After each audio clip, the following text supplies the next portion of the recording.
Hello, Warriors of Light! Welcome to part 2 of the stories of Upper Noscea. Before I start on part 2 proper, thank you so much for the 1.5k subs, and also many of you guys who have commented on the previous videos.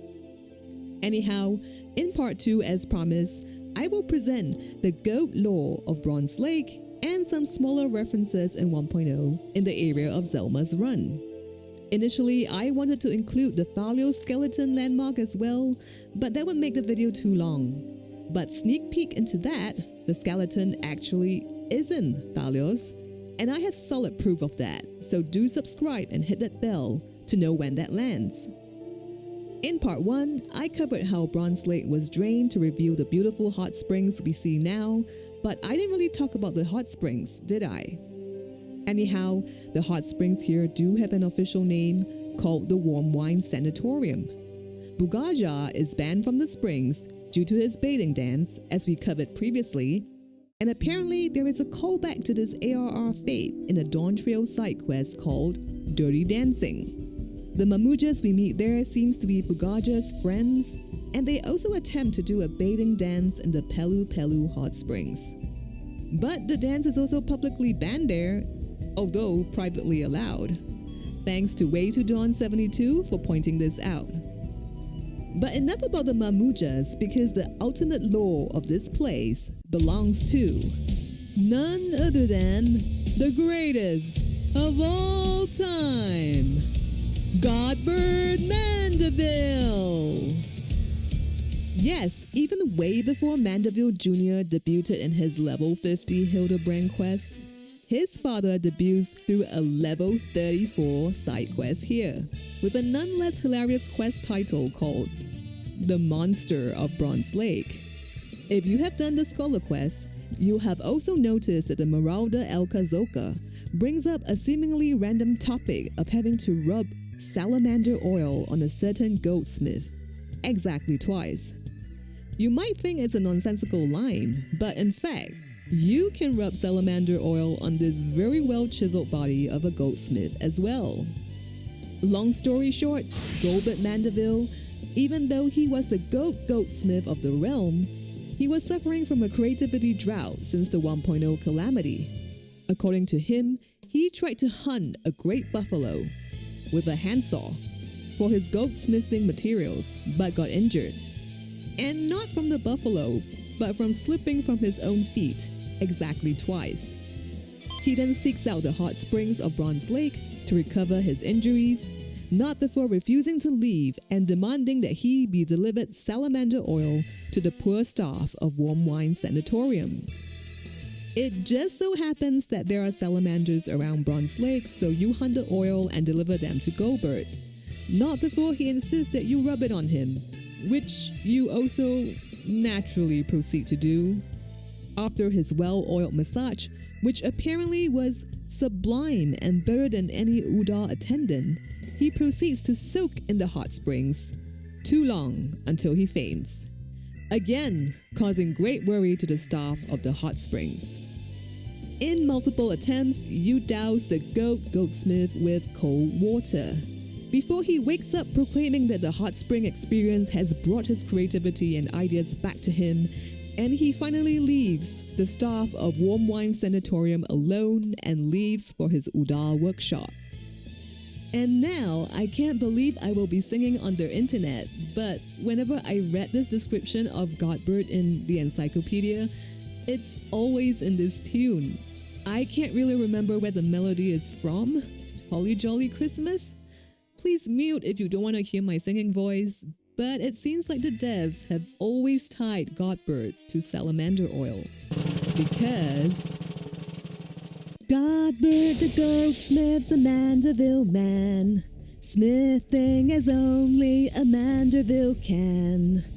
Oil him up and give him a tan, fit for a Manderville man.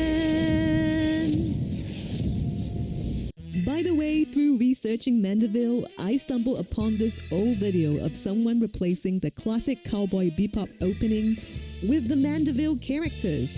And it's so wonderfully done and kinda really embodies the spirit of Manderville. to go listen to something more musically inclined than me, do check it out.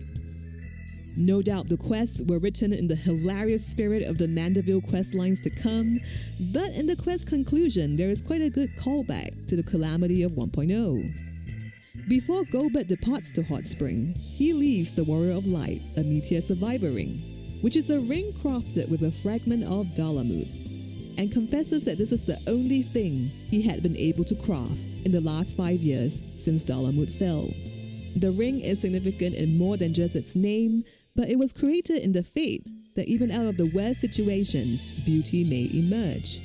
Perhaps when the devs wrote this quest dialogue, they wrote it with the hopes that ARR would rise beautifully out of the ashes of 1.0. I would say that the names and hopes of this ring had aged like fine wine. I know right now there's quite some unhappiness about the current Dawn Trail expansion, but just like the hopes pinned onto the Meteor Survivor ring a decade ago, I truly hope that Final Fantasy XIV will make a good comeback, just like how they did before. Lastly, to the north of Camp Bronze Lake lies an area called Zelma's Run. The area existed in 1.0, and the name is a tribute to a brave hunter who stumbled upon an impending kobold assault marching towards Limsa Lominsa. Although gravely wounded himself in the encounter, Zelma managed to flee and run through this canyon to warn Limsa of the incoming attack. But unfortunately, he did not survive. The warning, however, enabled Limsa to repel this invasion, and the roads in which he ran through now bears his name as a reminder and tribute to his heroic sacrifice for the people of Limsa. Zelma's Run is one of the places where we can see one of the closest remnants of what used to exist in 1.0 as a caravan security or caravan escort mission, where you escorted and protected a pack of 3 chocobos delivering supplies to various towns. And these chocobo deliveries form a part of a bigger feature known as Hamlet Defense. The Hamlet Defense feature alternated between 2 phases, a 50-hour non-combat phase and a 25-hour combat phase. The caravan escort missions happen in the first phase at a spawn frequency of 15 minutes. Each successful escort increases the defense readiness of the hamlet, raising the eventual level, difficulty, and I would assume rewards of the combat phase that would take place later. To hear in more details about the caravan escort missions, do check out the Speakers Network video linked above. Oh, and if you haven't noticed by now, the chocobos actually had names.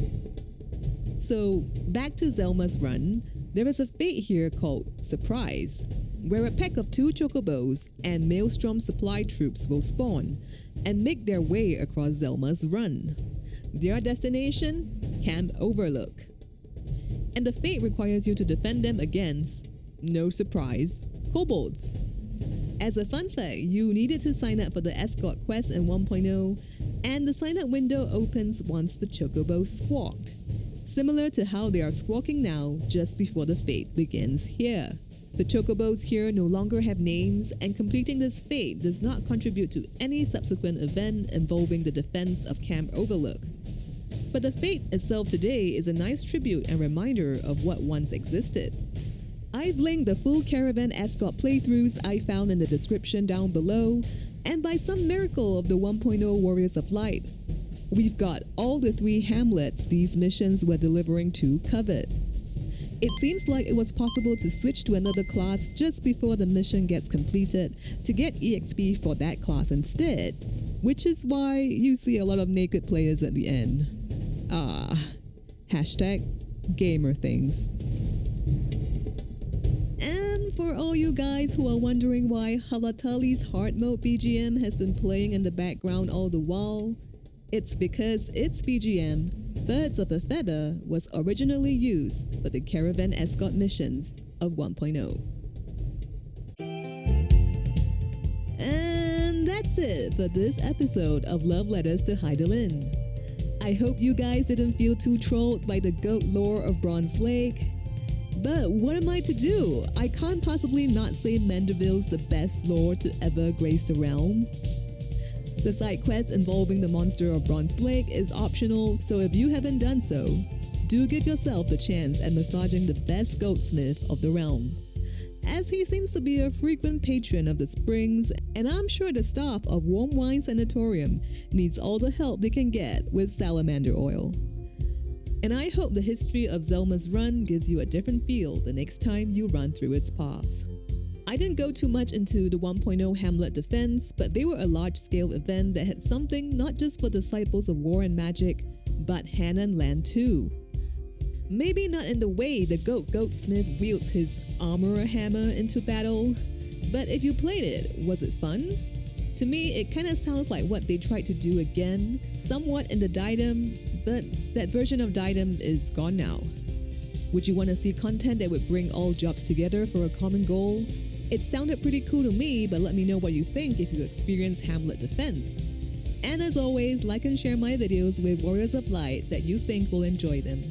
And leave a comment if the video reminded you of anything, or if I got anything wrong or missed anything out. Hit that bell for part 3 when I will finally talk about the skeleton in the closet. And may you ever walk in the beauty of Heidelin.